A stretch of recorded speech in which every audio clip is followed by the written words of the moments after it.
होली भारत का एक प्रमुख और प्राचीन त्योहार है, जिसे रंगों, प्रेम और भाईचारे का पर्व कहा जाता है। यह केवल रंग खेलने का दिन नहीं है, बल्कि इसके पीछे एक गहरी और प्रेरणादायक कथा छिपी है।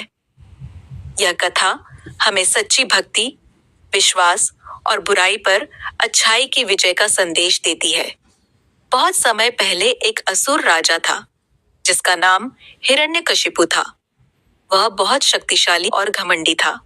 उसने कठोर तपस्या करके भगवान ब्रह्मा से वरदान प्राप्त किया था कि वह न दिन में मरेगा, न रात में, न घर के अंदर, न बाहर, न किसी मनुष्य से, न किसी पशु से, न किसी अस्त्र से, न किसी शस्त्र से।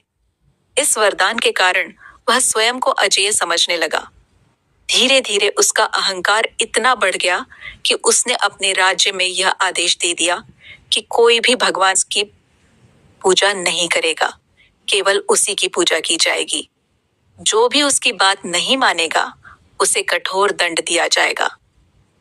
प्रजा भयभीत होकर उसकी आज्ञा मानने लगी।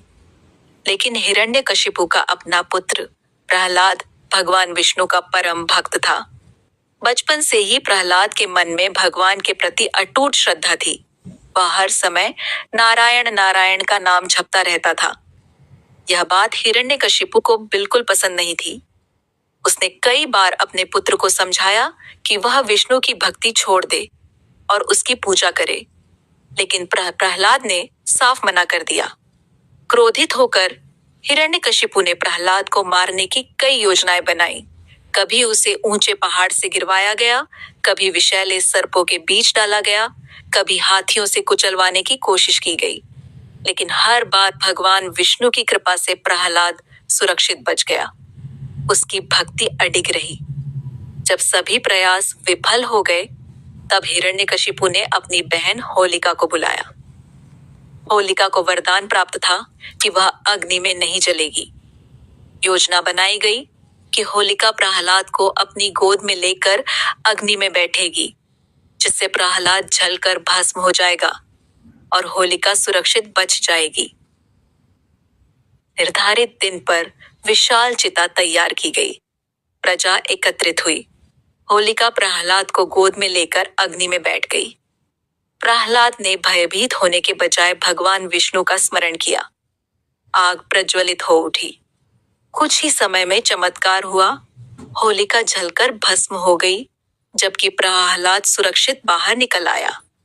कारण यह था कि होलिका का वरदान केवल तभी प्रभावी था जब वह अकेली अग्नि में प्रवेश करे। छल और अधर्म के कारण उसका वरदान निष्फल हो गया। यह घटना बुराई पर अच्छाई की विजय का प्रतीक बनी। इसी स्मृति में हर वर्ष फाल्गुन मास की पूर्णिमा को होलिका दहन किया जाता है। लोग लकड़ियां इकट्ठा कर अग्नि प्रज्वलित करते हैं और प्रतीकात्मक रूप से अपने अंदर की बुराइयों, अहंकार, क्रोध, ईर्ष्या को जलाने का संकल्प लेते हैं। लेकिन कथा यहीं समाप्त नहीं होती। अपने पुत्र की भक्ति और होलिका की मृत्यु से भी हिरण्यकशिपु का क्रोध शांत नहीं हुआ। एक दिन उसने प्रहलाद से पूछा, तुम्हारा भगवान कहाँ है? प्रहलाद ने उत्तर दिया, भगवान हर जगह है। क्रोधित होकर हिरण्यकशिपु ने महल के एक स्तंभ की ओर इशारा करते हुए पूछा, क्या वह इस स्तंभ में भी है? प्रहलाद ने श्रद्धा से कहा, हाँ, वह यहाँ भी है। हिरण्यकशिपु ने गुस्से में आकर स्तंभ पर प्रहार किया।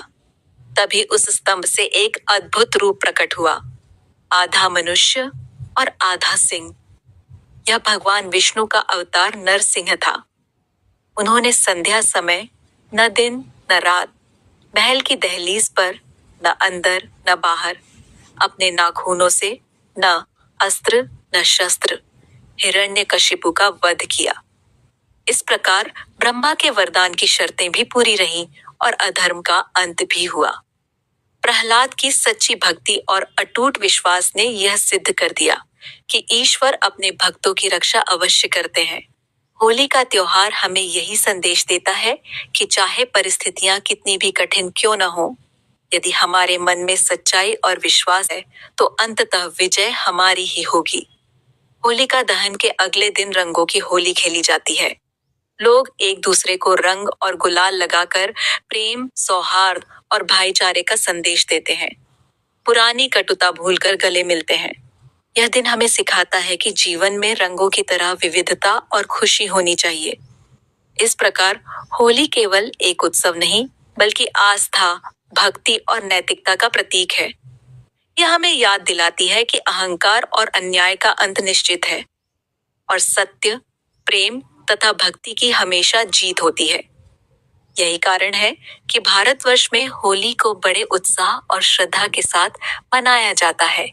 ऐसे ही और कहानी और कथा सुनने के लिए हमारे चैनल को लाइक, शेयर, फॉलो और सब्सक्राइब करें। धन्यवाद।